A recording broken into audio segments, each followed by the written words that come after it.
morning. Good morning.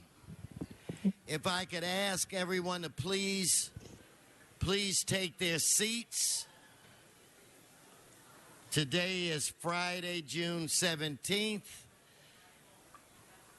Shh. Today is Friday, June 17th. I want to welcome you to the Los Angeles City Council meeting. This council meets every Tuesday, Wednesday, and Friday at 10 a.m. The public is welcome. We have a quorum. Could you please call a roll? Blumenfeld, Bonin, Buscaino, Cedillo, Englander, Fuentes, Harris, Dawson, Weezar, Koretz, Krikorian, Martinez, O'Farrell, Price, Rue, Wesson, 11 members and a quorum, Mr. President. Thank you. Let's approval of the minutes. Or first order of business. I'm sorry, I took your line. It's okay. Approval of minutes, Mr. President. Mr. Weezar moves and Mr. Price seconds. Next. Commendatory resolutions for approval. Mr. Bonin moves. Mr. Buscaino seconds. Next. Mr. President, items number 1 through 6 are items for which public hearings have been held. The committee reports for 1, 2, and 6 have been submitted and will be circulated soon. Would council like to hold those items on the desk for now? Yes, for right this moment, yes. Specials, I do not see any. Let us prepare to vote on these items. Let's open the roll, close the roll, tabulate the vote. 11 ayes. Continue. Mr. President, items 7 through 14 are items for which public hearings have not been held. 10 votes are required for consideration. Okay, without objection, those items are now before this body. Mr. President, there are cards on item 7, 8, 9, 10, 11, 12, 14. Would council like to hold those on the desk? Yes. And there's still an item we can vote on, correct? Yes, Mr. President. Okay. That would be item 13. Okay, let's prepare to do that. Let's open the roll, close the roll, tabulate the vote. 11 ayes.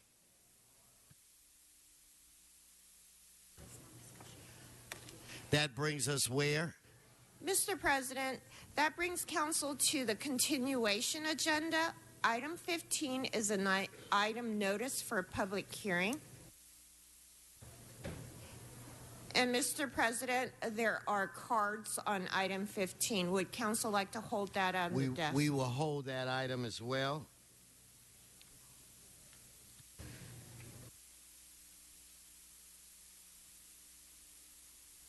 Okay. Mr. President, it has come to our attention that there is a request for item 15 to be continued for 30 days, and that would bring council to July 26th, sir. Is that our first day back? Yes, sir. Okay, so then without objection, that'll be the order.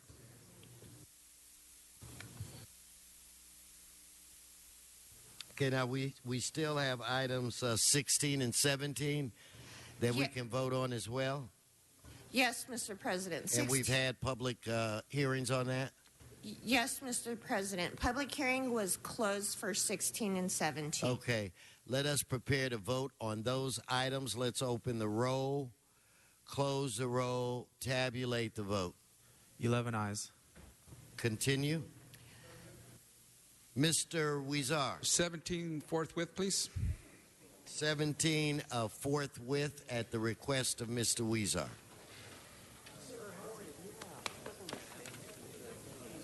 That brings us where? Mr. President, there is a request to have item 16 go forthwith, sir. 16 as well, without objection. That brings us where? That brings council either to the special meeting or to presentations or items called special or public comments, sir. Well, I think we're about 2 minutes away from going into the special meeting. So why don't I ask again? Shh. I'm looking for Mr. Rue. Mr. Rue, if we can begin a very important presentation. Mr. Englander, if I can get you to fill my seat because I am part of this presentation.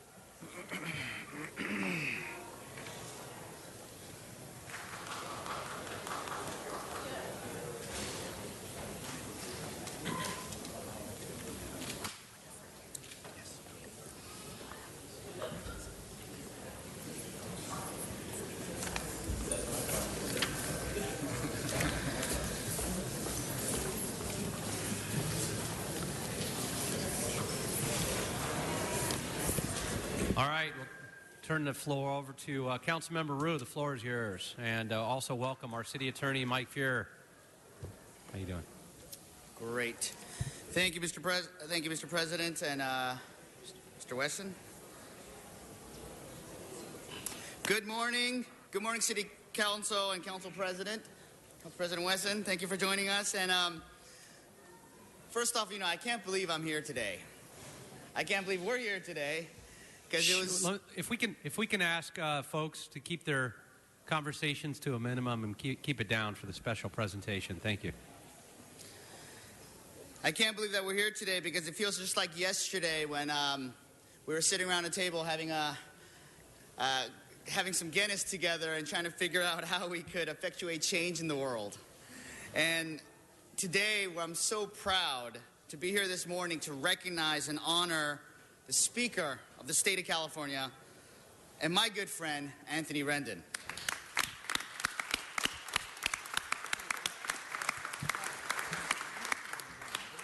I also like to recognize his wife, Annie Lam.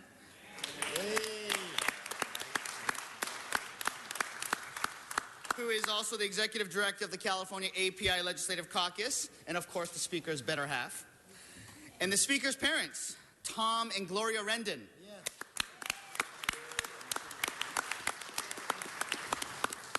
You have all so much to be proud of today. And as our president of the City Council knows very well, the Speaker is the highest ranking officer in the State Assembly and one of the most influential and powerful decision makers in California. He's in charge with the overall management and supervision of the 80-member Assembly. His leadership represents a new generation of innovative thinking and change makers for California. However, before Anthony became Speaker, and before he decorated an extensive career in politics and the nonprofit sector, Anthony was a punk rock-loving, PhD-carrying professor of political science and student of philosophy. And many know the Speaker as just Anthony, a very humble, bright, and accessible friend. As Speaker, his commitment to clean, transparent, and open government is reflected through his advocacy and his work in childhood education and environmental issues. During his first term in office, he authored Proposition 1, the $7.5 billion water bond, which passed by 67% in the 2014 election. Now in his second term, as Speaker Rendon has authored Assembly Bill 530, a law that spurs much-needed revitalization to the lower portion of the LA River. In addition, he advocated for greater resources to improve clean drinking water infrastructure and reducing toxic substance to protect our natural wildlife. And as of most recent, he just passed a 171, along with the Assembly and the California State, passed a $171 billion budget. And for the now sixth largest economy in the world. His achievements can go on and on, but I'm very proud to call him my Speaker and my friend. Today, our City Council members welcome Speaker Rendon to Los Angeles and proudly recognizes him for his achievements. I am confident that he will lead our Assembly and state to greater heights, and I look forward to seeing his leadership in the years to come. Congratulations, Speaker Rendon. Now I'd like to have our president, and you know, it's not every day that you have two speakers in the same chambers, but our president, our leader of the Los Angeles City Council, Council President Herb Wesson. Thank you.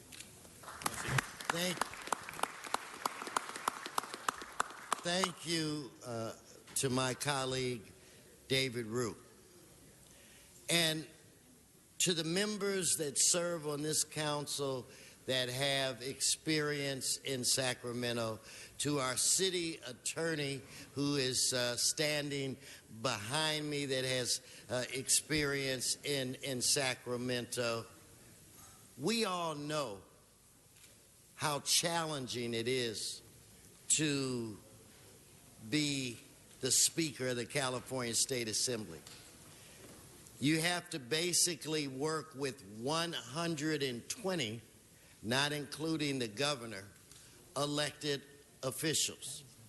It is an honor to even be in the conversation to become a Speaker of the California State Assembly.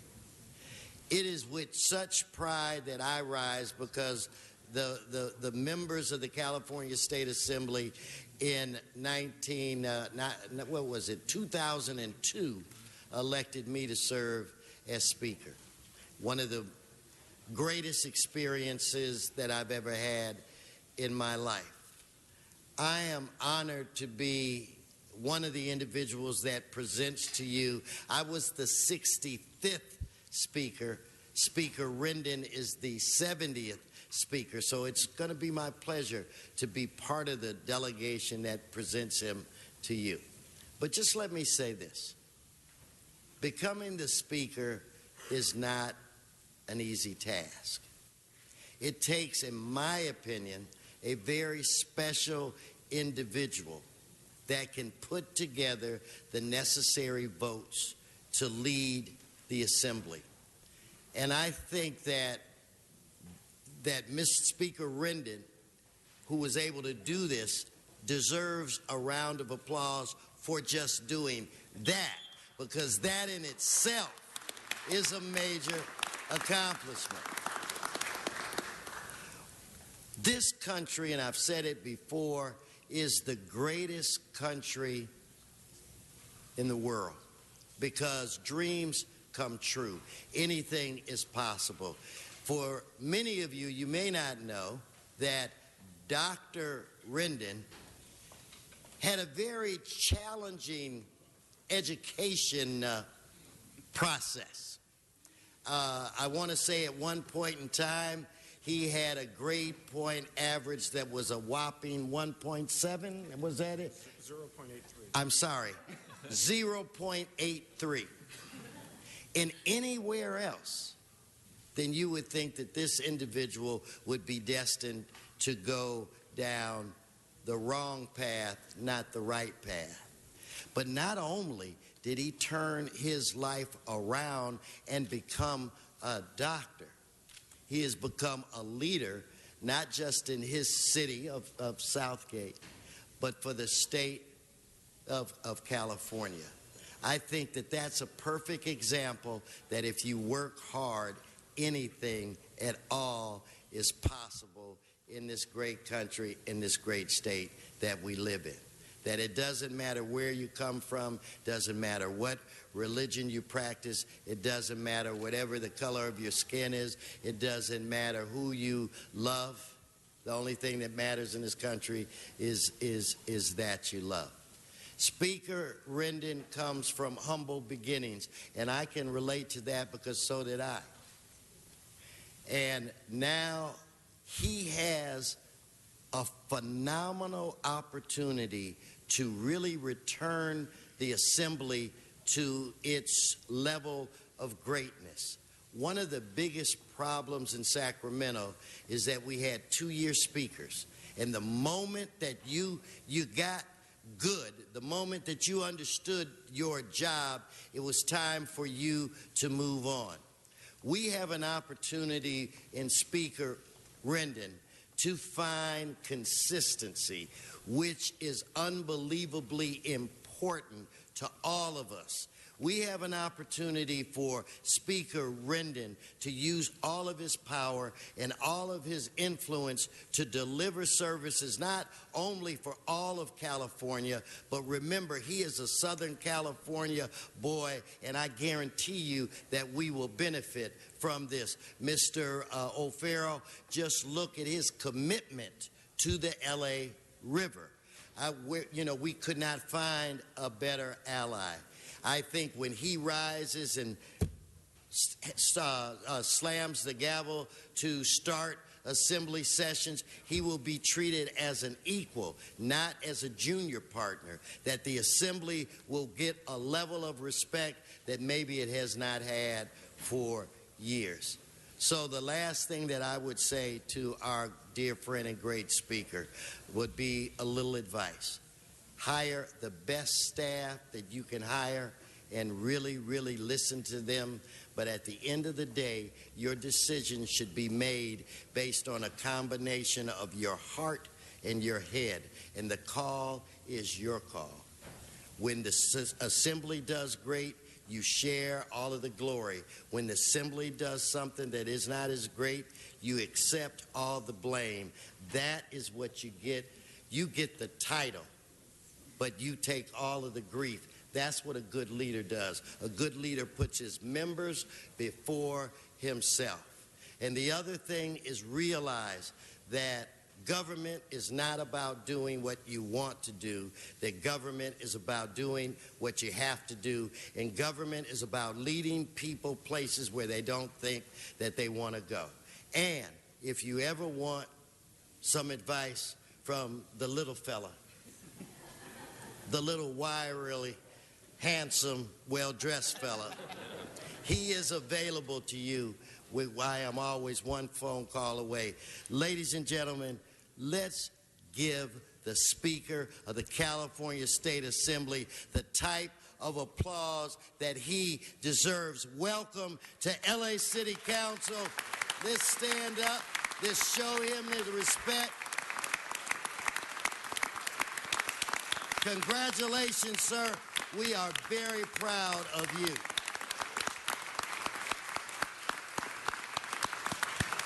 Thank you, Mr. President. And we know you know very well what it means to be Speaker. Thank you so much for those words. Next, we have our great City Attorney, City Attorney Mike Feuer. Thank you. Thank you, Councilman. So I need to race off, but I wanted to be here for just a moment to say this. Government is about partnerships with the people we serve, and partnerships across jurisdictional lines. We all know well that we won't be able to solve our biggest problems alone. The city and the county need to work together. The city and the federal government need to work together. But I know from my work in Sacramento and my work here that there is no intergovernmental partnership more important to the residents of our city than that which we have with the state. And I know that Speaker Rendon takes that very seriously. He has always been a leader who collaborates and tries to effectuate a vision based on teamwork. And I'm looking forward to that teamwork in many years to come. As the President of the Council has just said, Speaker Rendon has the opportunity to be the longest-serving Speaker in the history of California since Willie Brown. Yes. He is going to wear that mantle very well. We're all very proud of you, Anthony. Thank you, Mr. City Attorney. And next we have our great City Controller, Ron Galpern. Good morning, everybody. Good morning, Mr. President. Thank you so very much, Councilmember Ryu. You know, there are many forms and many styles of leadership. And in our state assembly speaker, what we have is a man who's unassuming, but of unmistakable strength. He doesn't showboat. He doesn't self-promote. And he comes both from humble beginnings and remains humble, a man of ideas and of ideals. He does the work of the people with a vision of what he wants to achieve and gets it done. Now, it's been mentioned his experience in academia, his PhD, and also the fact that he's been very, very much a philosopher. And indeed, you need only speak with him briefly to discover how thoughtful he is. But that also doesn't mean that he is not practical, or dare I say political, for he knows what it takes to move an agenda, which is what is needed as a speaker. Exhibit A, the $7.5 billion state water bond, which voters approved in 2014. So I wanted to thank you very much for coming here. We are so looking forward to your many years of leadership and to the partnership that you will be having and have had with the City of Los Angeles. Congratulations.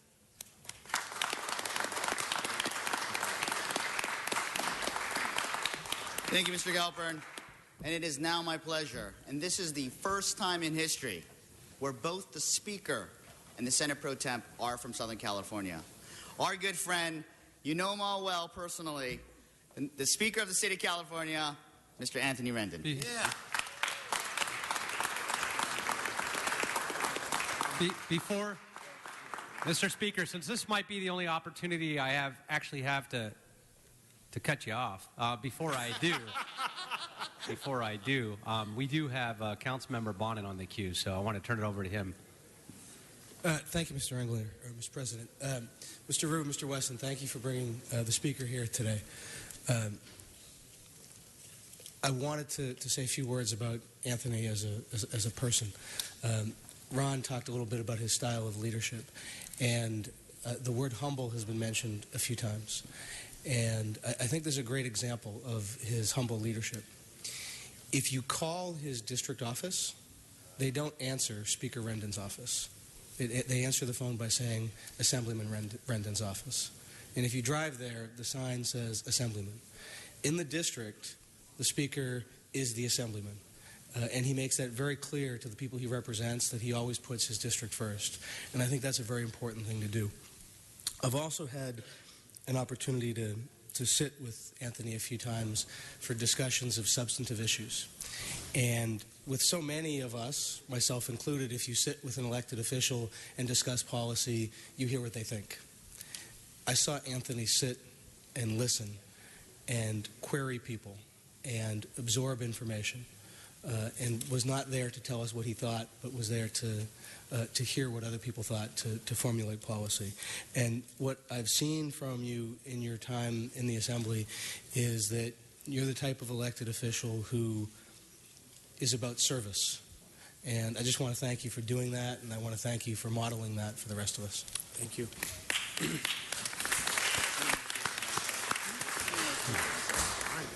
But wait, there's more. I'm good. Councilmember Cedillo.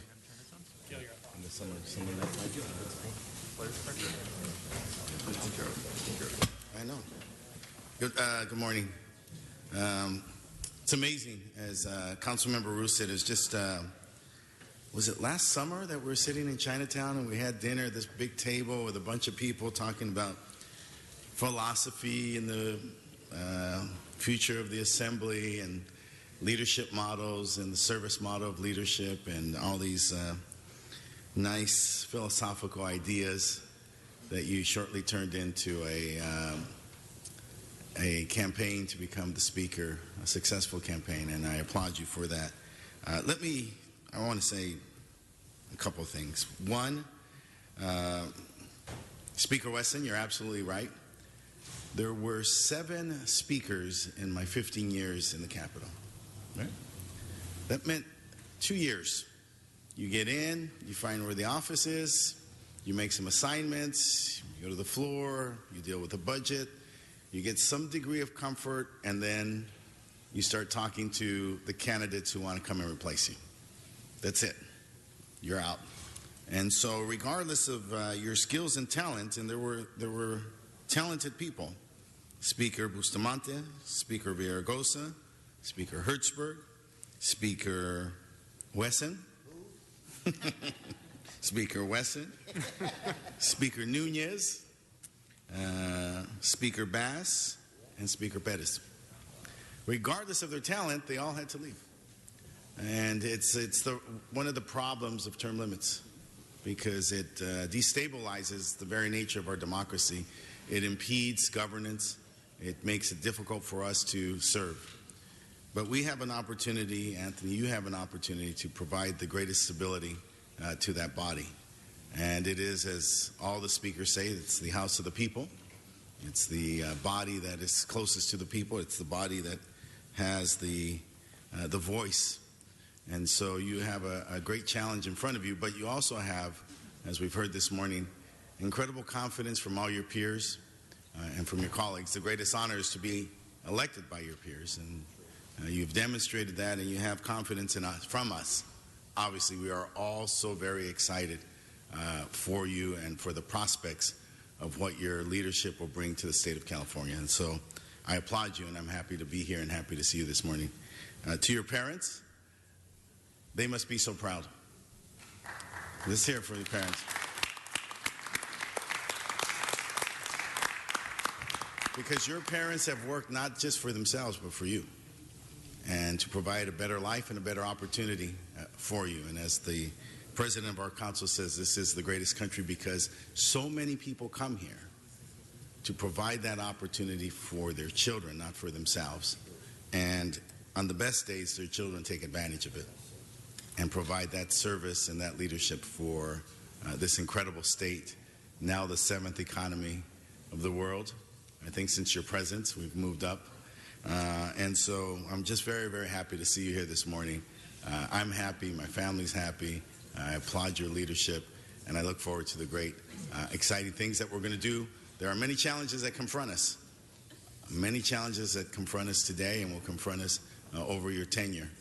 But you know and should know that you have our support and the greatest confidence from myself in this body. Congratulations. Thank you. Councilmember Fuentes. Thank you, Mr. President. Anthony, I'd like to attach my remarks to everything that's been said previously by my colleagues here. But I want to get up and officially thank you for passing this budget. You know, we just talked about and heard that it's the 6th largest economy in the world. Mr. Blumenfield sank us down to 9 when he was budget chair, and I'm so happy that we're back up at 6.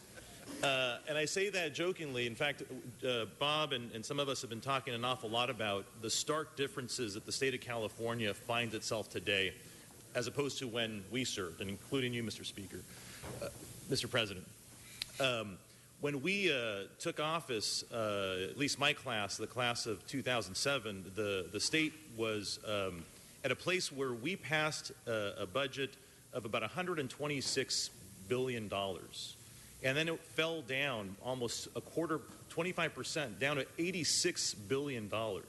And to read that you all have passed a budget of $171 billion gives me chills as I say it, because it is the most important thing that the legislature will accomplish, and certainly under your leadership, the most important thing that will realize what it's supposed to do. When we were in the legislature, we would talk about the budget process painfully, and thank you, Bob, for being as precise and tactical about the tough decisions that we had to make. But it is a living testament to the beliefs, the wishes, the wants, the desires, and the needs of California. And it is such an important instrument. And to know that you now, as Mr. Wesson said, are the heart and the head of this great state, of that great body that is the California State Assembly, gives me tremendous confidence in the future of California. And it's because you're at the helm, Anthony. And so I'm terribly excited about the future of California, the leadership that you're going to extol on this great state and this great economy, and I just applaud you for your leadership. Thank you very much. Thank you for the affair.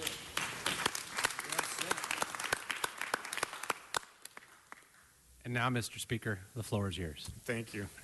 Thank you. I want to thank all of the council members for their kind remarks. I want to thank my good friend David Rue. We had more than just a few Guinnesses together, but thanks for recalling that.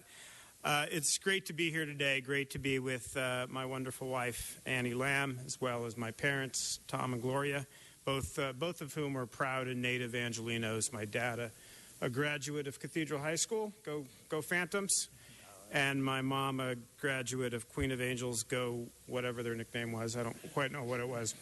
Angels. It's kind of redundant, but go Angels. And it's especially nice to be honored by a group of folks who I consider friends, and a group that consists of 7, I was just counting, 7 former members of the California Assembly. It's great that you all now have jobs that actually have pensions. Congratulations. Enjoy that. I'm not. I'm not. But again, it's a group that comprised entirely of friends. I've had personal relationships with all 15 of you. I served in the legislature with Bob and with Curran. I had a trip of a lifetime to Israel with Mr. Bonin, Mr. Buscaino, Mr. Koretz. I recently met with Marquise to talk about our housing crisis. Tomorrow I'm meeting with Mr. O'Farrell to talk about the LA River. He's coming down to my district. Thank you for that. Appreciate that. I share a passion for environmental activism, Ms. Martinez, and a common interest in public safety with Mitch Englander. While running an early childhood education organization, I once named an early childhood education center after Gil Cedillo, and I was proud to do that. I worked on the east side extension of the Gold Line with Jose Huizar. And while serving on the board of directors of the LA League of Conservation Voters, I interviewed candidate Krikorian. And while serving as an employee of the California League of Conservation Voters, I interviewed for an endorsement Felipe Fuentes. I don't remember if either of you got the endorsement, but I'm sure you did. I voted for you. And also I want to, and then there's David Rue. There's David Rue, who talked me into running for office, and I later tried to talk him out of running for office. Again, it was nothing personal, David. I just didn't think you could win. You shocked us all, and I'm glad you didn't listen to me. It was a fantastic failure of my lobbying talents. But obviously, it's Herb Wesson who I think I need to spend the most time with over the course of the next couple of years, because he gave me some advice today, but I know there's a lot more of advice, a lot more that I can learn from Herb, so I'm looking forward to doing that. So I have a lot of deep personal and professional relationships in this room and in this city, and I'm going to need those relationships in order to tackle a lot of the issues and a lot of the problems that we're all dealing with. Problems relating to homelessness, problems relating to housing, problems relating to accountability and transparency in our communities. One area that has been talked about quite a bit that I am, people say passionate, I'm almost obsessed with the idea of the LA River. We have a chance to create a 51-mile linear park. We have a chance to create a linear park that's with a 51-mile park that's within 30 minutes of 10 million people. Just think about the extent to which that can begin to transform our community and our state. And in working on those issues, I know that I'm going to have all of you as partners, but I have so much more. Not only do I have my wife and my family, but I have some wonderful colleagues. A couple of them are here with me today. Our good friend, Adrienne Nazarian, no stranger to City Hall. No stranger to City Hall. Adrienne represents Studio City and other parts of the San Fernando Valley in our assembly, and one of the reasons we had such a successful budget is because Adrienne is one of the chairs of is the chair of Budget Sub 4, which is one of the most important chairs on the Budget Committee. Thank you for being here, brother. I appreciate it. Thank you. We just had a press conference on the steps of the City Hall to discuss guns and gun legislation. We passed 5 gun control bills out of the Assembly about 2 weeks ago. And those pieces of legislation are, quite honestly, I think some of the most significant pieces of legislation that have been passed in the 2 decades over the past 2 decades in this country. The driving force behind that package of legislation was our Public Safety Chair, Reginald Jones Sawyer.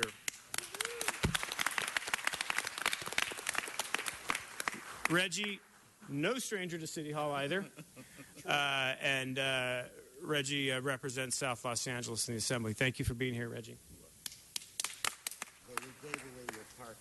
Yeah.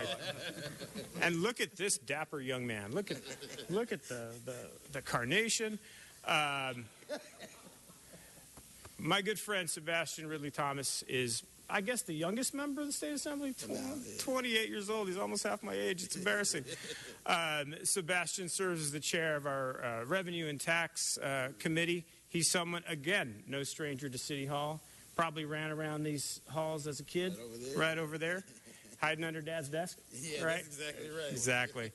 Sebastian's a good friend, represents Baldwin Hills and West Los Angeles. I'm happy to serve with him and glad that he's here. Thank you. Our colleague Miguel Santiago was here a bit earlier. Miguel represents the Great Food District. He represents Boyle Heights. He represents Little Tokyo. He represents Koreatown. And I'm proud to serve with Miguel as well. So again, thank you, all of you. I'm looking forward to serving as partners with all of you in the years ahead. We have a lot of work to do, but I know we'll be successful working together. Thank you very much. All right, let's give it up for our speaker again. Thank you. Thank you, Mr. Speaker. And as everyone has stated, I mean, 3 words: humility, accountability, transparency, being for the people. I mean, these are wonderful characteristics, and we are so proud to partner with someone like Rendon, with the Los Angeles City Council in the state of California, and we look forward to tackling all these issues that we face, because it's not just our issue, but it's issues faced throughout the state of California. So on behalf of the Los Angeles City Council, our council president, Herb Wesson, the mayor, Eric Garcetti, city attorney, and our controller, thank you, Speaker Rendon, for joining us today.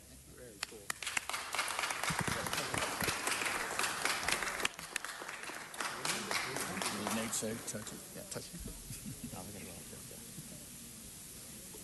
All right. Thank you very much. Colleagues, while they're taking photos, let's go ahead and turn our attention to the agenda real quick. We've got items 1, 2, and 6, which public hearings have already been held. Any specials on 1, 2, and 6? Seeing none, we'll go ahead and open the roll on 1, 2, and 6, close the roll, and tabulate the vote. 14 ayes. Those are approved. Thank you so much. Now we'll go ahead and go into item 7. John Walsh, followed by Wayne.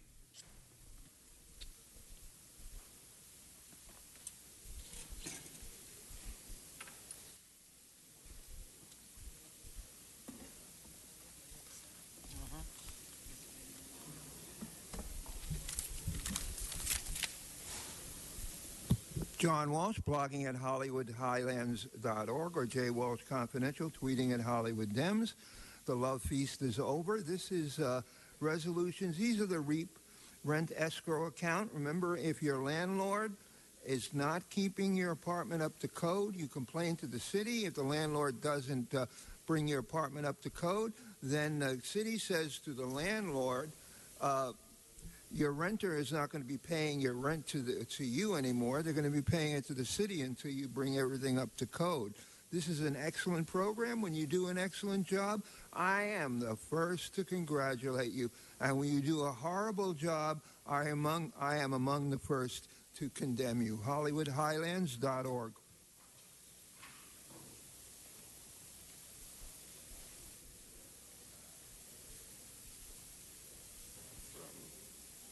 Double sign. Yes, I want to thank everybody for code enforcement. That the people, it helps little kids, and we want to keep things PG-13. So, Chesapeake Avenue, that was named after the Chesapeake Bay.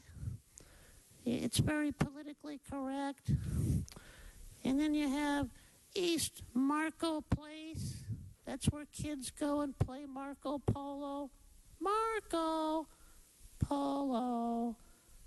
Marco Polo Place. And that's where they play the kids in CD11. That's over with Mike Bonin.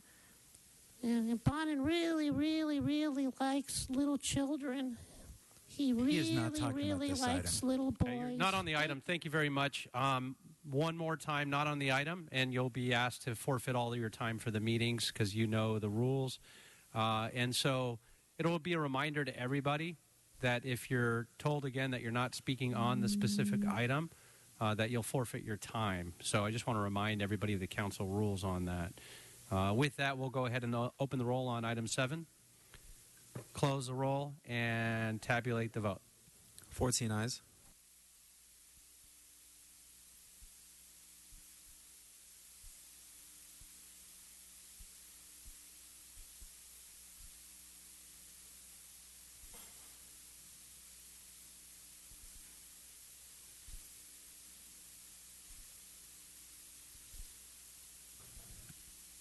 All right, so on item 8, we're going to go to a minute on the clock for the remaining items because we have a special as well that we want to get to. So, John Walsh again, followed by Wayne.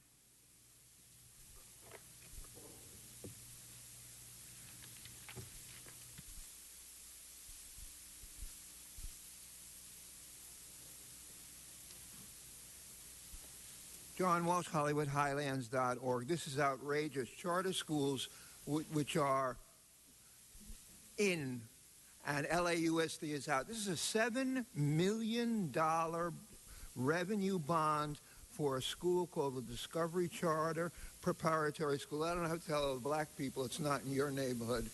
It's not in your neighborhood. $7 million they're going to get. Nobody will talk about it up here. Meanwhile, the LAUSD is struggling to stay afloat. And this is at Eldridge Avenue in Mr. Fuentes' district. And why? Why are they getting $7 million? I want every black and every Hispanic to go outside and look at your street and how terrible it is. And the crime is over, and they're stuffing $7 million damn dollars down the throat of this charter school. Hollywood Highlands. John, do me a favor. Stay right there. John, we're going to go ahead and take 8, 9, 10, 11, and 12 together, actually, because we've got all the same cards from all the same people and all the same items. So we'll go ahead and take those together. You've got 3 more minutes. Okay. And now you're on 9, 10. 8 is, again, this is a reward for the death of somebody. These rewards are a joke, $50,000. In fact, if somebody were to turn in this murderer, Jacoby Plummer, snitches get stitches. They'd have their throat slit. That's why you're not going to find anybody doing it. Number 10, this is again Jordan Downs, Casa Carmen Senior Apartments, $35,000. So you see, senior apartments get $35,000. But if you're a white kid at a charter school, you get a lot more in bonds, because if you're white, that's all right. If you're brown, you can stay around. But if you're black, stay back, stay back, stay back. That's a famous song. I'm sure none of the blacks up here have ever sung it. Next is the CRA. Remember, I got up first speaking about the CRA in 1972. I said that I would outlive the CRA and I would dance on the CRA's grave. People laughed at me. Well, I'm dancing on the CRA's grave right now. This is an extra $50,000 of bond money. It's going to Western Avenue and 3rd Street. That's a good deal. Number 11, this concerns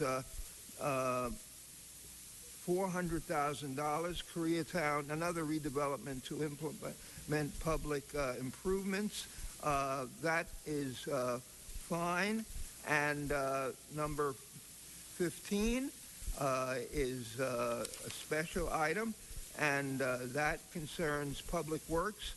Okay, this is what they're doing here is if I'm a developer and I need a piece of property, they condemn the property, take it away from the who owns it, and then they hand it to the developer for practice. This is a T-shaped alley westerly of Figueroa. This is all going to the people who want to build there. You are very, very developer friendly. And I don't, I'm not the person to squeeze every second out. I am going to wrap up the 41 seconds, and you can stuff them anally up your ass. All right. Wayne? items 9, 10, 11, 12, 8, 14, 4 minutes. Stay on the subject. All right, we have item 8 for the Discovery Charter Preparatory School for little kids to develop skills, and the Department of Disability will conduct the monitoring for all the little kids in case they go out and they have a disability and they have a wheelchair, and the wheelchair goes up the ramp, and the ramp is just a little too high, and the wheelchair goes back and crashes.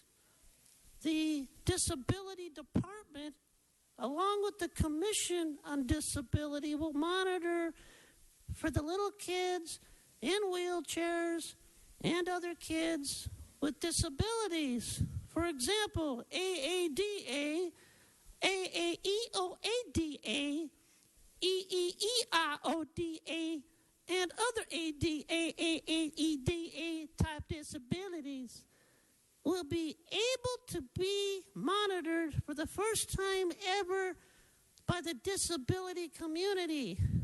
And that's a great, great thing. So I'd like to thank the person at the chair for making that possible. Then we have number 10, the Jordan Downs Phase 1A for the Casa Carmen Senior Apartments and the Viviendas de Valle projects. Why do we have to put the old people in projects? Don't call it a project.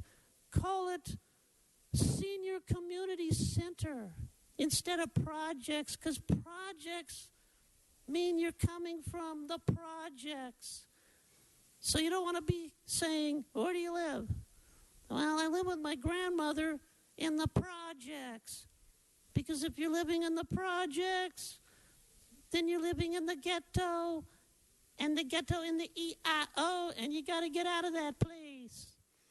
Then we get number 11, CD4, David Rue, on Western Avenue and 3rd and Melrose for $400,000 for the Western Avenue Wilson Center Korea Redevelopment Project. Little kids are really glad all these Korean people are coming in, because Korean people are very, very smart people, and they know how to build things, and they know how to do math and science. They go home and study.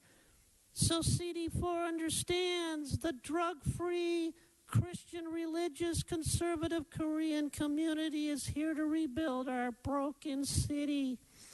And then we get to number 12, funding for the purchase and installation of bleachers at the South Gym. Again, another David Rue improvement project for all of us little kids to go to the park, walk our little dog. I'm going to bring Ruffy, my little dog. You saw a picture of him in the LA Sentinel. And I'm going to go to the park. And I'm going to walk my dog. And I'm going to sit on the bleachers at the Pan Park Park. Because my little doggy is going to be able now, as I rest after walking my dog. Thank you, David.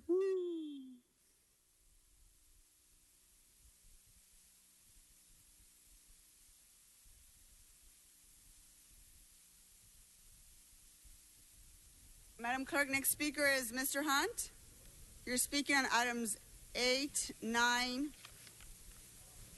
12, 10, 11, and 14, Madam President. Okay. You have 1 minute each item, sir. 5 minutes total. Go ahead. Reward on number 9. The reward on number 9, I guess, is Harrison and Dawson. Go ahead and pass the reward on number 9.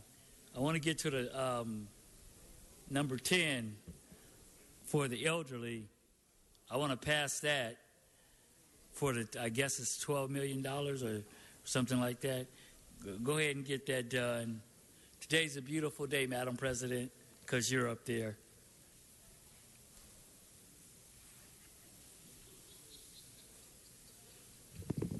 Okay, Mr. Hunt, sir, you're done with your time? Yeah. Okay, thank you, sir. On all of his items, correct? Next speaker, Herman, you're speaking on item 8, 9, and 11. 1 minute each. You have 3 minutes. Coming, teacher. Coming. Hey, everybody. We're on item 8. This has to do with instruction for the Department on Disability to conduct an appropriate monitoring of facilities. Usually you want the ADA coordinator there to instruct you how to fucking do this, because on most times us kids get denied elevators, we get denied parks, we get denied all kinds of things by LAUSD, and that Americans with a Disability Act standards are met, which falls under USC Title II 12131, Mr. City Attorney. I learned something at school the other day, and it falls under Title 12132 called discrimination. You see, when people look at you like me and you look kind of different from everybody else, the issue on American Disability Act says it prohibits discrimination in all aspects of programs, services, activities, in every benefit. So let us thank Mr. Rue for Mrs. Wong on plum item 7 and number 10. Now on item number 10, Mr. City Attorney O'Connell, for the record, this has to do with the Jordan Downs Phase 1A for just a small chump change of $8 million. But us kids will be able to enjoy it, not grandma or grandpa, because we live in poverty. And we'll never get to see the project, you see? Just like when I was here with my grandpa in the morning talking about homelessness. But the issue is a very good motion, because Cedillo is a very good man. He protects the rights of all persons with disability and non-disabled people when it comes to having a driveway accessibility or programmatic access. That's a very special word, programmatic access, because it includes every adventure in our world under item 10, which you have to strictly abide by the standards of the American Disability Act when you build these buildings. That there's elevators, freight elevators, and accompanied by cameras to make sure we're safe. And now going to item 11 under the Federal Highway Administration for Mr. Rue. This has to do with the CRLA. Federal housing falls under CRA. I want an investigation and an audit on item 11 before you push this motion. Thank you so much, Mr. O'Connell. The next speaker is Mr. Previn. Mr. Previn, are you here? You're speaking on items 14 and 12.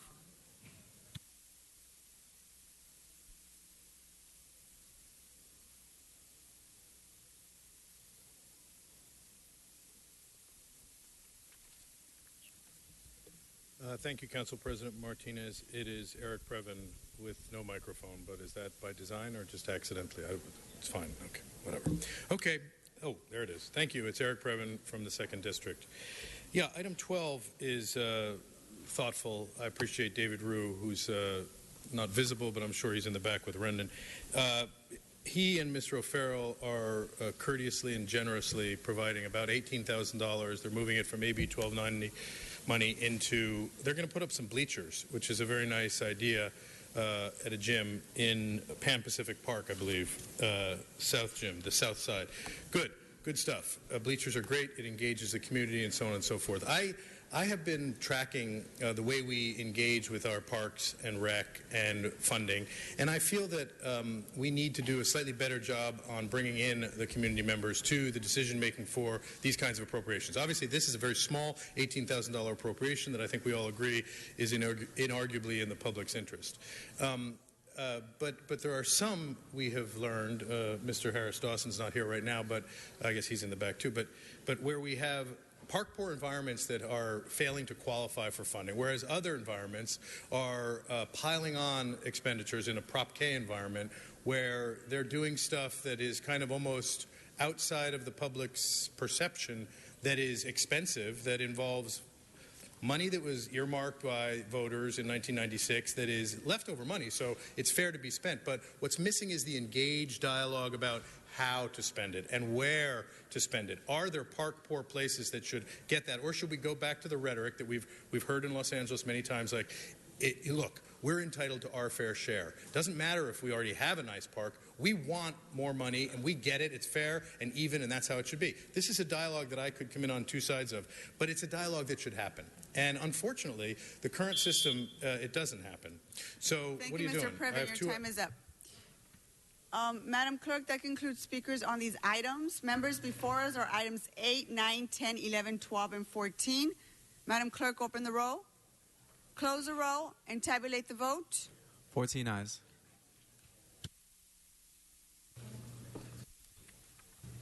Madam President, would council like to go into the special meeting or general public comment? Yeah, let's go into the special meeting. Please call the roll. Council will recess the regular meeting and convene the special meeting right now. Blumenfield, Bonin, Buscaino, Cedillo, Englander, Fuentes, Harris Dawson, Weezar, Koretz, Krikorian, Martinez, O'Farrell, Price, Rue, Wesson, 14 members present and a quorum, Madam President. Remember, so there's items 18 and 19 are before us. Members, any specials? Do we have any cards for items 18 and 19? Madam President, items 18 and 19, public hearing has been held already. So if council would like to vote, they may vote at this time. Let's open the roll, close the roll, and tabulate the vote. 14 ayes. What's next? Next, Madam President, are items 20 and 21. Those items, public hearing has not been held. 10 votes are required for consideration. Okay, without objection, those items are before us. Madam President, there are cards on 20 and 21. Very well. Let's take up item 20. First speaker is Mr. Previn, followed by Herman and Wayne Spindler.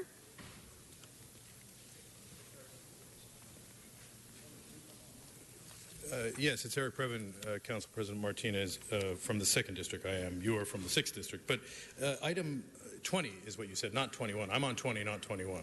Right. And so that appears right under the section where it's identified as items for which public hearings have not been held. But I wanted to talk about item 19, in which 2 big contracts with General Electric are being extended, service contracts. And that's under a category where it says items for which public hearings have been held. But it is my understanding that here in a special meeting of City Council... Madam President, he is not talking about this item. This is a special City Council meeting on item 20. And my understanding is that though I am permitted to speak on that item, I should be permitted to speak on any item on the agenda that's noticed properly. He is still not talking about item 20. Mr. Previn, you understand the rules. I'm not sure what Well, it's a civil service item 20, where they're approving 20, a role sir. for Department of... I mean, it's an interesting area, and he's going to be a... we're looking for actually a principal project coordinator, so maybe the principal project, I'll make a recommendation, would be to look closely at the Brown Act and the special meeting section. That would be an area for this guy in Public Works. They have a lot of meetings, Brown Act meetings. He's going to be working on various... Madam President, he is Mr. still not James, talking about this item. What are you talking about? He's a principal project coordinator Mr. Previn, for the you Board need to of stay on Public the item. Works. I'm going to ask you to sit down. I'm reading it now, ma'am. You're interrupting me once again, and it's not proper. Okay. No, I'm talking about the role, which is a project coordinator for the Board of Public Works Commission. If I'm not, it's not the commission. It's actually for the actual Board of Public Works, which is a separate entity. That's if I'm not mistaken, it's under the charter. This is completely appropriate, and what's completely inappropriate is the failure to honor the Brown Act. So I'll stop there, and no need to fight. We disagree. Very well. Thank you very much. The next speaker is Mr. Herman. Mr. Herman, can you please stop applauding? And you're next to speak on item 20, followed by Wayne Spindler and Mr. Walsh. Madam Speaker, I'm going to speak on item 20, Brandenburg versus Ohio, for the record. Communication from the mayor relative to, please don't interrupt me, Gregorian, exemption of one principal project.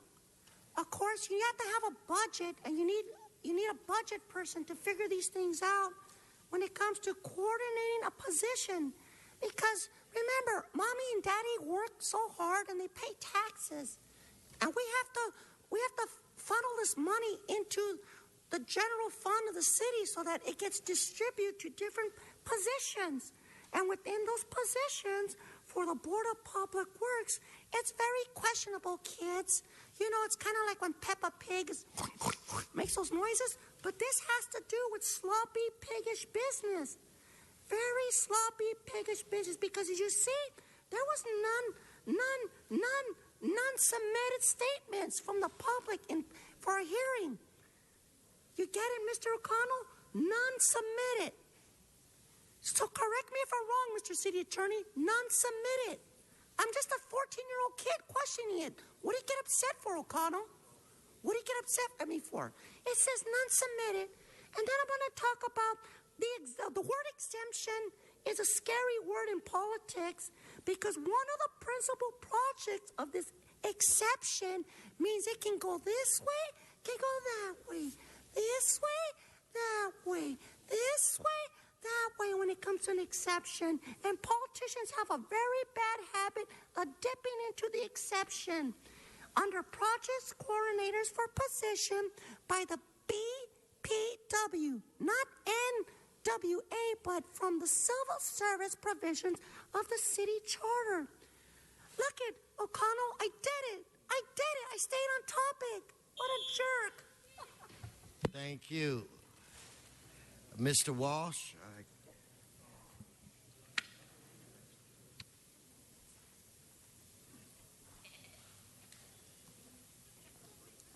John Walsh, blogging at HollywoodHighlands.org, or J. Walsh Confidential, tweeting at Hollywood Dems. This is what's known as an exemption from the city charter. Kevin James, I don't know. I mean, this is Public Works.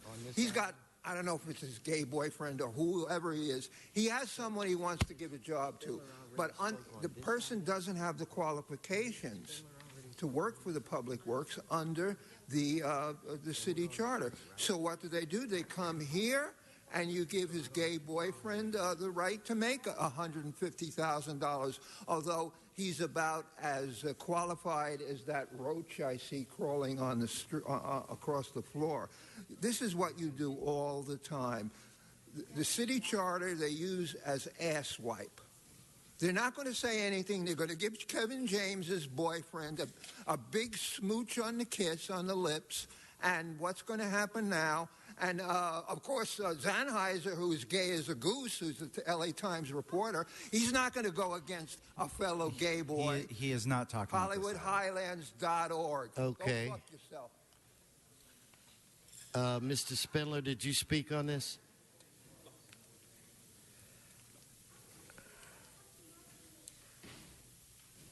Well, yes. Yes, it's the Board of Public Works. And they build things, and they fix things that are broken. And that's good. And there's people called principal, project coordinator. Actually, all the little kids in the library yesterday were Googling principal project coordinator. And for some reason, my mommy's going to have to explain this to me, it came up under the term gay lovers, so I don't know why. Principal project coordinator but it must be an error because it's the Board of Public Works. And works means things have to work. So fiscal impact statement, none submitted by the mayor, none submitted by the city administrative officer or the chief legislative analyst, because this person is going to work for free. So thank you, volunteer. The principal exemption will be a volunteer because there's no fiscal impact statement, so the person's not even going to get paid. Because if the person was going to get paid, by law, you would have to have a fiscal impact statement, but since there's none, then that means the person's not going to get paid a salary. So that's good. And we're very glad that all of the children now will see volunteers. Volunteers, come forward. Volunteer as principals to work for $1 a year for the Board of Public Works. And the commissioners of the Board of Public Works, they make $135,000 a year, but now I'm hearing they're going to work for $1. Thank you. Okay, let's prepare to vote. Let's open the roll, close the roll, tabulate the vote. 14 ayes. Okay, now let's go to item 21. Yes, Mr. Price. Forthwith. Item 21, if we can get Ms. Ramirez and Mr. Spindler and Mr. Herman. Please come forward.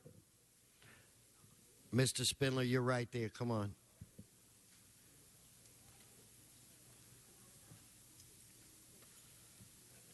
Yes, now we're drawing maps. Final maps. When I came here this morning on my tablet, I drew a rough draft of a map. And I was trying to figure out, how do you go to CD 15 and draw a map in Wilmington when we're here in L.A.? You go down the 110 freeway to North Wilmington Boulevard, you take out a slide ruler and a compass and you draw a map.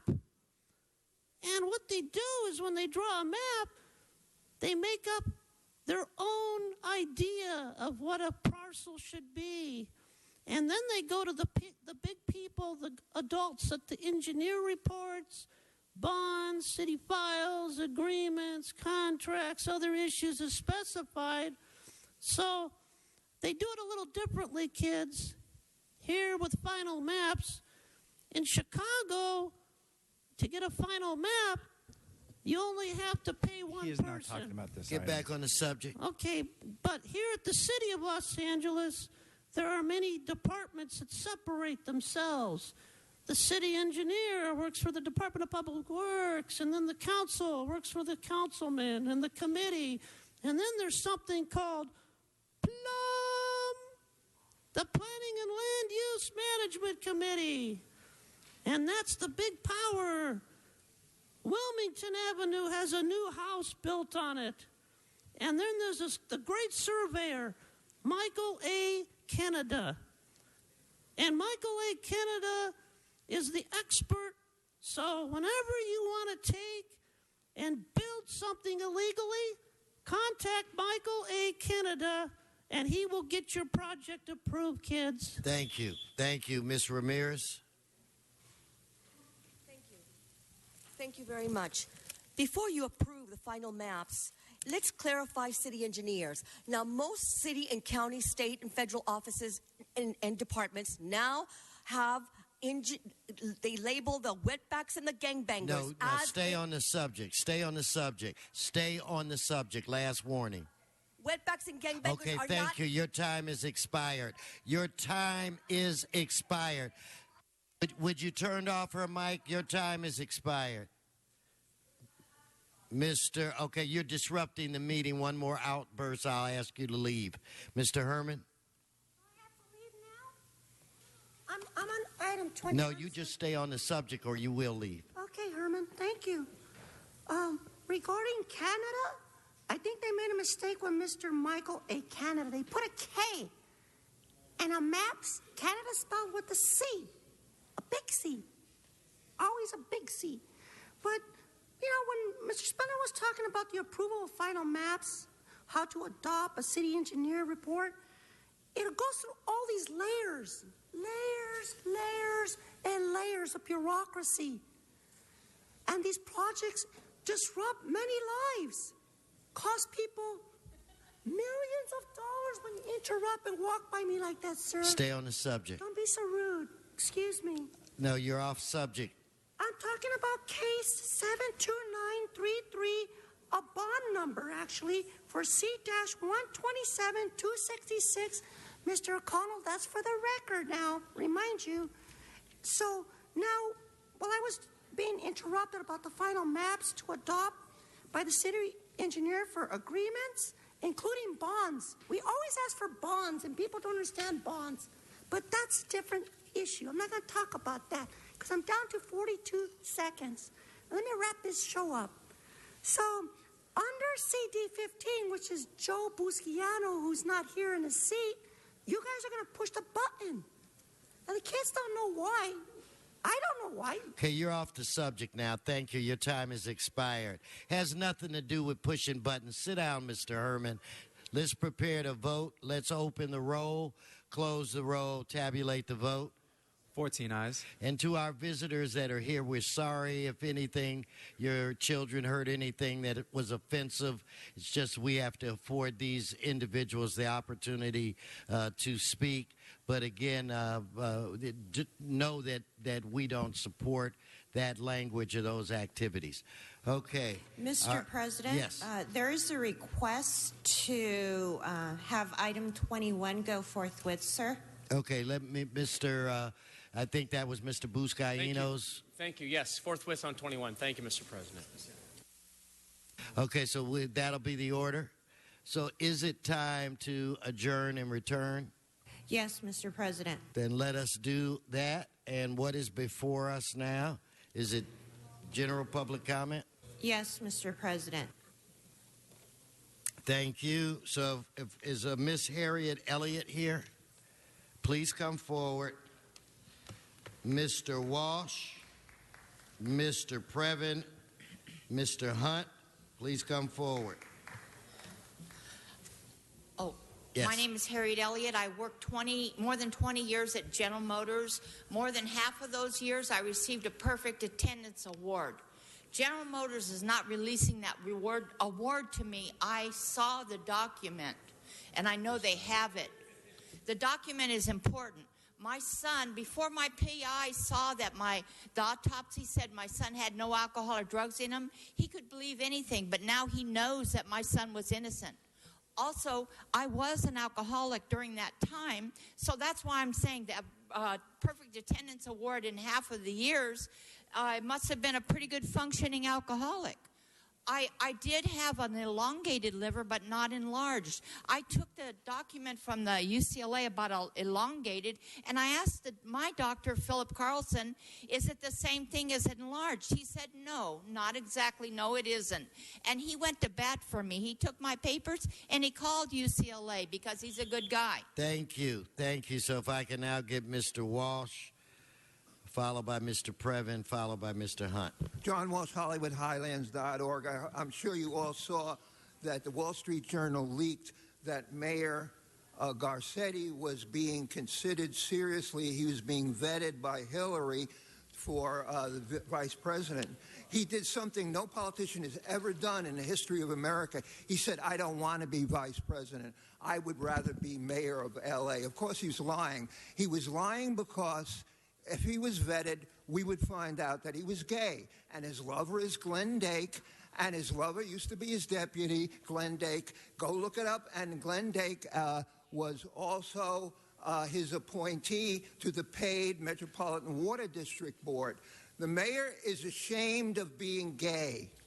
Mayor, why don't you proclaim your gayness? Why? And he knew that if he said he wanted to be vetted, that a newspaper outside of L.A. was going to do a story about his being gay. Thank you.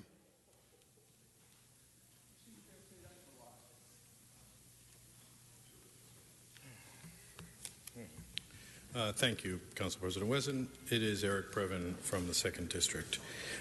Just to avoid any confusion, I'm going to read a small passage from the Brown Act. It is the following. Every notice for a special meeting, a VOC, you know this part, shall provide an opportunity for members of the public to directly address the legislative body concerning any item that has been described in the notice for the meeting or during consideration of that item. So to be absolutely clear, in a special meeting, you can't make a general public comment because that wouldn't have been noticed properly on the agenda. But if, as you did today, you put 2 General Electric service contracts that together add up to $153 million, we do not care if you had a committee meeting on Monday, Wednesday, or Friday. We know that a special meeting, because it's only 24-hour notice, sir, as you read, I read to you as a courtesy, you must provide. It's shall is the actual word. So Mr. O'Connell is spending a lot of the public's money fighting about this. It's a bad idea. A VOC can be cooperative as well on the budget meeting on May 19th. Thank you, Mr. Hunt, followed by Mr. Spindler, followed by Mr. Herman. The Red Chief Hunt for the record. Come here, Herbie. Herbie, have you seen Herbie? Herbie, that's my goddamn nigger. Where is he at? Sorry about that, Herb Weston. O'Farrell's trying to take your place. See, in this meeting, you guys don't get to say what's offensive or not. See, the city attorney can look there. He can look like a jackass all he wants. Don't lower your voice. I'm not going to have you break our equipment. That's just my opinion. He don't get to say what's Lower your voice. He don't get to say what's offensive. Nobody in City Hall gets to say what's offensive. That's part of the Ralph M. Brown Act. Protected. This is why they don't let you guys say what's offensive or not. O'Farrell, you don't get to say what's offensive. None of you jackasses get to say what's offensive. That's the beauty about the city council meeting. I can go, here, Herbie. No, not at that level. Tone it down. I love you, Herbie. I'm not going to allow you to break our equipment. Don't holler and affect our... anyway, trust me, the feeling is not mutual. Mr. Spindler, get out of the center aisle. Come on, Mr. Spindler.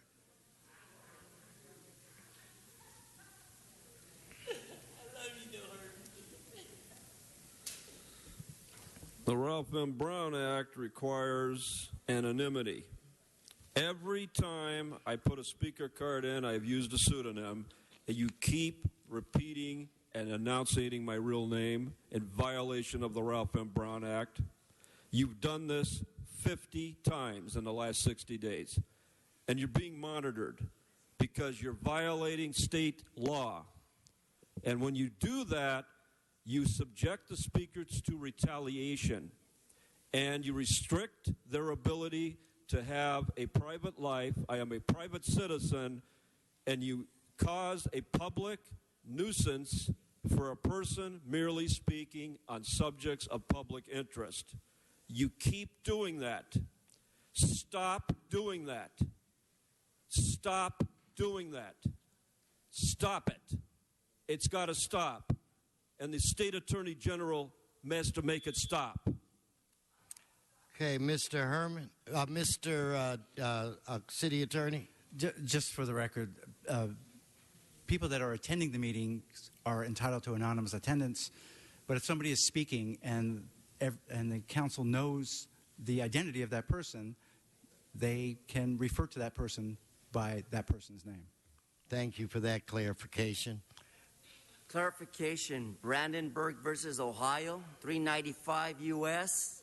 444. Stop interrupting the speakers. And when Mr. Krikorian butts into my conversation like he is now, all he is a big baby.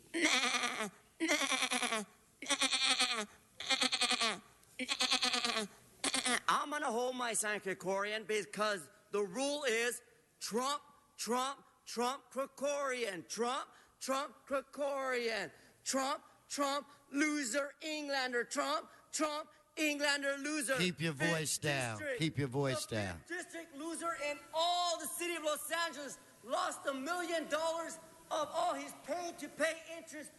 Cronyism, fools, all you fools. And for the record, when Weezer or any one of you threaten me in plum meetings and deny me public comment on agenda item cards, you are fools. Stop interrupting Okay, my business. your time has expired. You can go sit down and take your sign with you.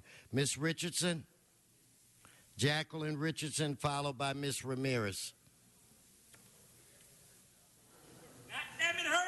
Okay, Michael Hunt, leave. Sergeants, he's being removed. He's being removed for disrupting the meeting.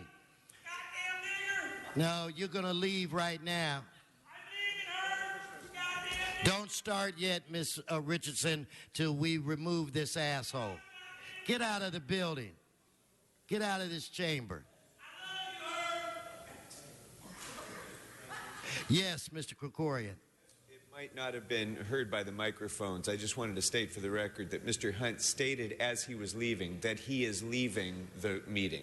He left of his own accord. I just wanted to make sure that that was clear on the record because it might not have been heard by the microphones as he was yelling it from our council chamber as he was leaving. Well, thank you for saying that. I just figured the sergeants might want to help him find the door. He looked lost, which is regularly he looks lost. Yes, Miss Richardson? This is offensive.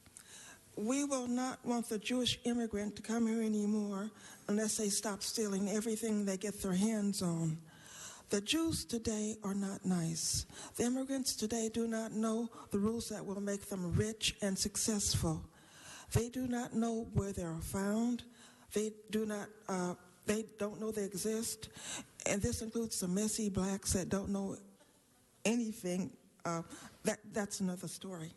They steal everything they can get their hands on and hide so no one will know they did that. They do not know the rules that made the other Jews rich and successful in every endeavor. Rich and successful in every endeavor. They have no idea of how to find these rules or where they are located. Ms. Ramirez?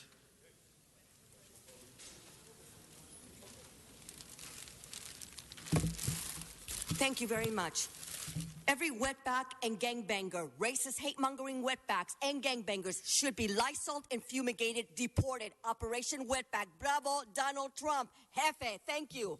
There's going to be a spectacular air show per the Crescenta Valley Weekly. There will be a wonderful air show to educate all, and that will be the American Heroes Air Show on Saturday, June the 16th at the Hanson Dam Recreation Area in Lakeview Terrace from 9 a.m. to 4 p.m. It will be free. God bless our pilots and military. Now, those are men. Those are buffs. Those got balls like El Jefe, and God bless them. Thank you, pilots, LAPD, Glendale, Alhambra, and all the other pilots.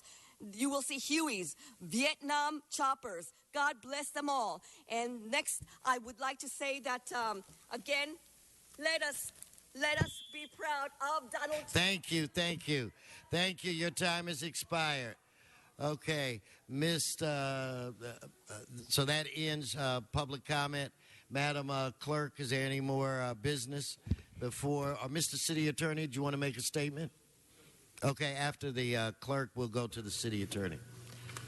Mr. President, there are motions for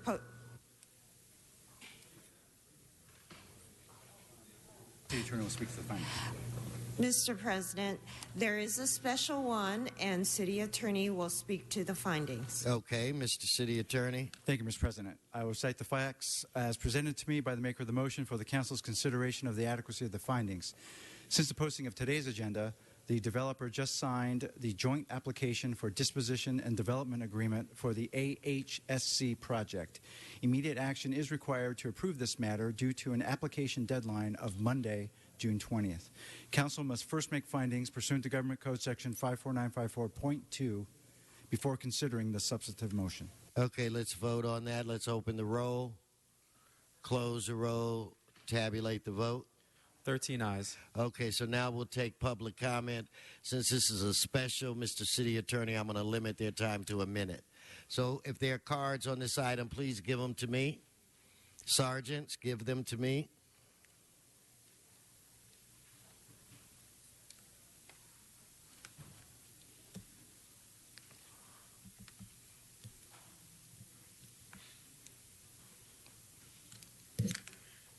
Thank you, sir. So if I can get Mr. Herman, Ms. Ramirez, no, and Mr. Walsh, Mr. Spindler, and Mr. Previn.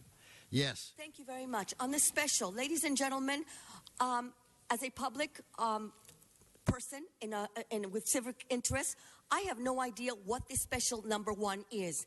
I'm only here just to let you know that it was brought up, and within a second, we didn't even have time to really fill out a card, put our whole name on, or the agenda number on the card, and submit it in. We don't even have a summary of what the special number 1 is or what it's about. We can't talk about it because we don't know what it's about. And again, this is what we're thrown at by Herb Wesson and council members every single time. We are denied the right to publicly access this information that is so crucial to the city and those of us who are homeless living on the streets. I don't understand how Herb Wesson, the president, I would be ashamed if these were sneakingly brought forward and not shown to the public accordingly. Thank you. So if I can have your time's expired. So who's next, Mr. Walsh? Or is it Mr. Herman? Just come on, Mr. Walsh, begin to make your way down here. The lady is absolutely right. We just got through reading what the so-called agenda is about. It deals with housing. It deals with housing. 8 years homeless due to the city of Los Angeles and over 1,000 homeless people on our streets, and it deals with housing. Aren't you not embarrassed by this? Tell your children the history of Los Angeles, the real truth. For the record, Herman has been homeless because of Herb Wesson, for the record, and Jose Huizar. I should thank you for not giving me the opportunity to live in Los Angeles and become a part of the poverty pimps that you are. Poverty pimps only take advantage of the weak and the minority. I'm a minority. I fear you, Herb Wesson, by your threats of housing against me under the Federal Housing Administration. I'm going to file a complaint with Ms. Roybal Allard. Thank you, and I'm not embarrassed. I'm not the one with a white hood over my head, Mr. Herman. Okay, now he can leave too. Show him the door. Yes, Mr. Mr. Herman, leave the council chambers. Yes, Mr. Fuentes. Ms. Ramirez is also disrupting the meeting from this side. You probably weren't able to hear, but I can barely hear what it is that's taking place today. Okay, no, he needs to leave. Thank you. And Miss Ramirez, Miss Ramirez, leave as well. Leave as well. Mr. Herman is still yelling as he's walking out.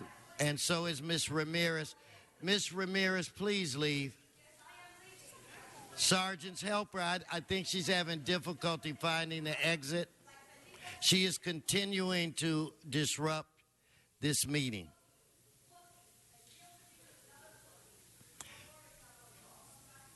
Boy, that's a great language for a lady, Miss Ramirez. Please leave. And Ms. Ramirez is still yelling and disrupting the meeting.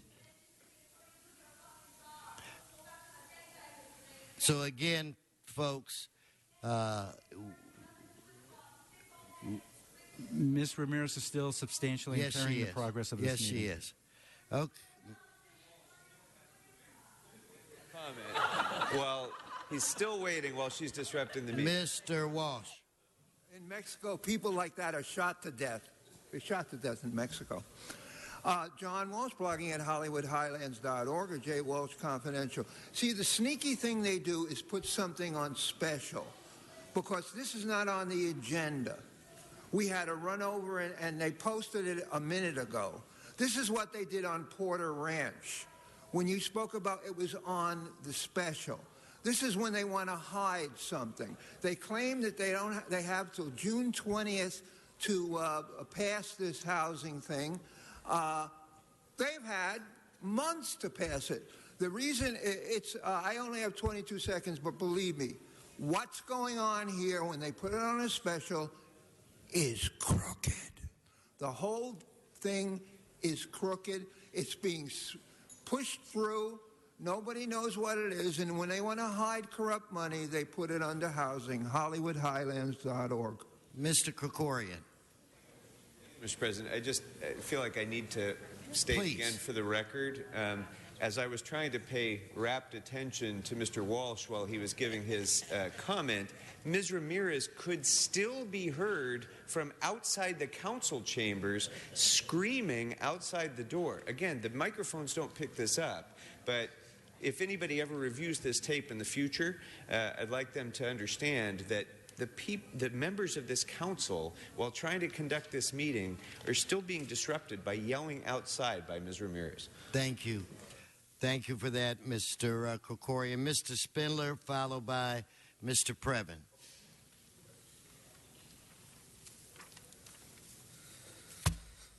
Translation, $60 million, about 59.9, is now going to be passed with 60 seconds of public comment and nothing more.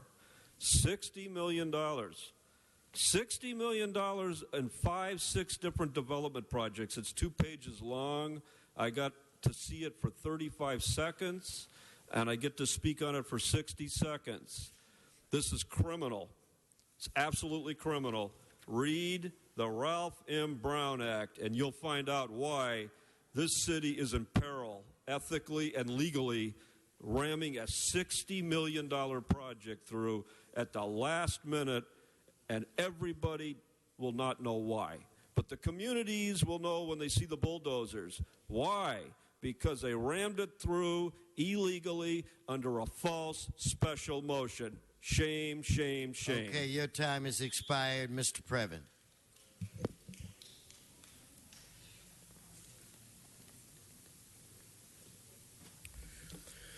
Yes, it's Eric Previn from CD2. This is a special one meeting. I had walked out the door because you ordinarily conclude with public comment, so thank you for putting this on the agenda before the meeting was over.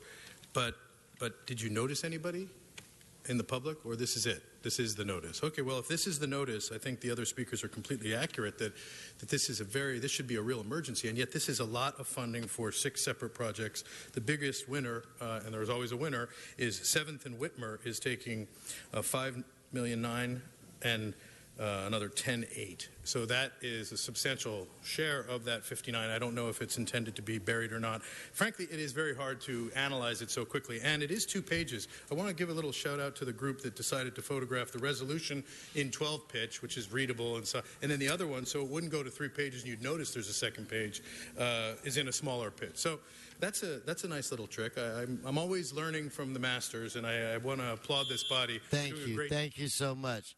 Ms. Renee, you turned in your card too late, but I'm going to afford you the opportunity to speak this time. But when we begin the conversation, then I do not take cards. So in the future, has to be turned in before we have comment from the public. The floor is yours. Thank you. I'm just bringing your attention because you said that there was an emergency and you needed the $67 million. I just brought to the attention the Bureau of Engineering. You have emergency in your sewers on Pacific Palisades coastal bluffs, and they're almost non-existent. The wastewater is disappearing right into the earth. And I want you to know that you have an ordinance. It's like $15,000 a day, compounded daily. It's not an ordinance. It's an assembly bill. I'm not sure if she's talking about these items. Get back on the item, Ms. Renee. $67 million. I'd like you to apply it in an emergency and get your sewers, your public sewers and city sewer easements. And I will send you all a video so you can watch. I videoed it, and you'll be able to watch the poop going right into the earth, into the ocean of the beaches. And I really appreciate it, because if you've got $67 million to spend, please spend it to repair public city sanitary sewers. Thank you very much. Thank you. Mr. Cedillo.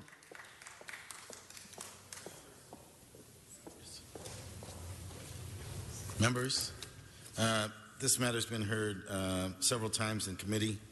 The substance of this matter, the subject matter, this is simply a technical amendment that required a late efforts by our city attorney to make sure that the city was indemnified on all the projects that are delineated in the motion. Ask for an aye vote. Thank you. Mr. Krikorian, are you on the queue? No? Sorry? Well, then, No, that was. Okay. So let's prepare to vote. Let's open the roll, close the roll, tabulate the vote. 12 ayes. Madam Clerk, where are we? Council has motions for Yeah, posting where are we? and I'm lost. referral. They are posted and referred. The desk is clear, sir. Any announcements? Members' announcements? I do not see any announcements. If everyone in the chamber could please rise for adjourning motions. If everyone could please rise so that we can show our respect to those who have made their transition. I'm looking to my right, which would be Mr. Rue, Mr. Krikorian's side. Mr. Krikorian. Thank you very much, Mr. President. I'm very saddened to ask that the Council adjourn this meeting in memory of Florence Alice Nestlin Dorick. Florence passed away on May 29th at the age of 84 years old, but she really hasn't left us, and I don't think ever will leave us, because Florence was one of those people, I'm sure everyone knows someone like this in their district, who will leave a lasting impact long beyond her days. Anyone who knew her knew she was a force of nature, a source of positive energy for everyone who worked along her side. She was a mother, a wife, a volunteer, a published author, a leader, and a community activist in North Hollywood, where she'd lived for many decades. Florence and her husband Donald came from New York with a few stops along the way in the Midwest, and settled in North Hollywood near Strathern Elementary School, where her children Scott and Gwen attended. And during the many years that she lived here in North Hollywood, she worked at Capitol Records in Hollywood as an office manager for over 25 years. In her retirement, she finally learned how to use a computer, and once she did, she started writing and became a published author of short stories. But Florence left her biggest mark in all of the neighborhoods of North Hollywood. She was a member of the North Hollywood Northeast Neighborhood Council since 2007. She was a founding member of the Strathern Neighborhood Watch. She was a volunteer with Hope of the Valley Rescue Mission, an organizer of countless community cleanups and graffiti paint-outs and anything you can name that helped to improve the quality of life in North Hollywood. She was a leader in bringing National Night Out to Hollywood, and she was fundamental in the transformation of a horrible, blighted part of North Hollywood right alongside the freeway, which we call the Whitsett Slope, which was dirt, garbage-infested, graffiti area right underneath the city's Department of Transportation. So it was an embarrassment to the city and a horrible mark on North Hollywood. But Florence, together with the people in North Hollywood that she helped organize and lead and inspire, worked with my office to ensure that that blighted area was converted into a beautiful mural, a vintage North Hollywood mural, a 9,000 square foot mural that people who drive along the freeway can see every day and will for many, many years to come. This council honored Florence and the other community activists for their work on that mural, and it really will be a lasting legacy, I think, to Florence's memory. She was straight-talking. She was spirited. She was, as I've said before, always positive. Even after she finished a job on something and finished organizing an effort, when she was saying goodbye to all the people who worked on it with her, the next thing she'd always say, if there's anything else I can do, just let me know. And in that regard, I think she was a real inspiration to everybody in Los Angeles. So many people are here with us in her memory. I especially want to note Lee and Maggie Adrian and Doug and Sandy Wells, who also give so much to our community and fought alongside Florence in so many good fights. She's survived by her husband of more than 60 years, Donald Dorick, her son Scott Dorick, daughter Gwen Hammond, two granddaughters, Jennifer and Christine, and her grandson Jimmy Hammond. I will really miss Florence, but as I say, North Hollywood and all of Los Angeles is a better place for her having been with us. May she rest in peace. Thank you, Mr. Krikorian. And it's my understanding, Mr. Bloomingfield, that you may have some people that are here as well. And just quickly, City Attorney, City Clerk, I may already have the ability to do this, but when we have people that are here, maybe there's a special way we can do this sooner so that they don't have to listen to the foolishness and they can be on their way. So if there's a way to just, if I can just do that, then if you guys let me know we have people here, then we'll do it that way. Mr. Bloomingfield. Great. And again, I apologize, especially to the youngsters. Thank you. I'd like to adjourn in the memory of Alan Wertheim. As mentioned, his family is here, his wife, children, grandchildren. He was someone who was really involved in city services, and I think he would appreciate this adjourning in his memory. Alan was born on October 19th, 1942 in Queens, New York. He grew up in Forest Hills, Queens, where he met the girl who would become his wife, Diane Steinberg Wertheim. They were so young when they met that she even attended his bar mitzvah. After graduation from Forest Hills High School, he attended New York University School of Commerce. However, while working a part-time summer job in accounting for a production company, he decided that production and not accounting would be his profession. And as I'll tell you, we're all the better for that decision because this started his passion for the film industry. Alan worked proudly in the film industry for over 50 years. Becoming a member of the Directors Guild of America was one of his greatest accomplishments. He worked as an assistant director, a unit production manager, a line producer on commercials, TV series, TV movies of the week, feature films. His list of credits is incredible. It includes Saturday Night Fever, Raging Bull, Bang the Drum Slowly, The Hot Rock, Shaft, About Last Night, Reality Bites, Moonlighting. I could go on. Needless to say, this is someone who, through his art, has helped shape our culture, not just here in Los Angeles, not just in the West Valley, but throughout the world because of the work that he's done. In 1984, he moved his family from Westbury, New York, to my district, to the 3rd District, to Tarzana, California, where he lived at the top of the Santa Monica Mountains with a 180-degree view of the valley. He called his home Tranquility Base. After retirement, Alan became active as a member of the Tarzana Neighborhood Council Budget and Transportation Committees. He served on these committees for almost 10 years. In 2014, he was elected as an at-large representative of its board. He was re-elected again in 2016, in April, just recently. He could be found at the neighborhood council tables at countless events, talking to community members about the benefits of the neighborhood council system, volunteering. I got to know him through his service, and have tremendous respect for the work that he did, his commitment, his professionalism. He gave of himself to the community, and we as a community are so much better for it. He was also a volunteer in other ways at the Motion Picture and Television Home, at the hospital in Woodland Hills. After suffering a devastating fall at his home on May 24th, he passed away at the Northridge Hospital. He's survived by his wife of 52 years, Diana Wertheim, his children, Lisa Wertheim, Putrich, Andrea Wertheim, his sister, Claire Reisman, his grandsons, Max and Elijah, his nephews, Jeff Gross and Grant Kelso. May Alan rest in peace. Thank you so much for that. Mr. Buscaino. Thank you.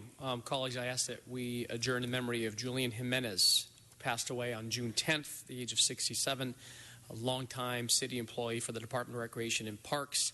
And after retiring from the city of Los Angeles in 2002, became San Pedro's fireworks czar and pulling together the crowd-pleasing Independence Day celebration at Cabrillo Beach.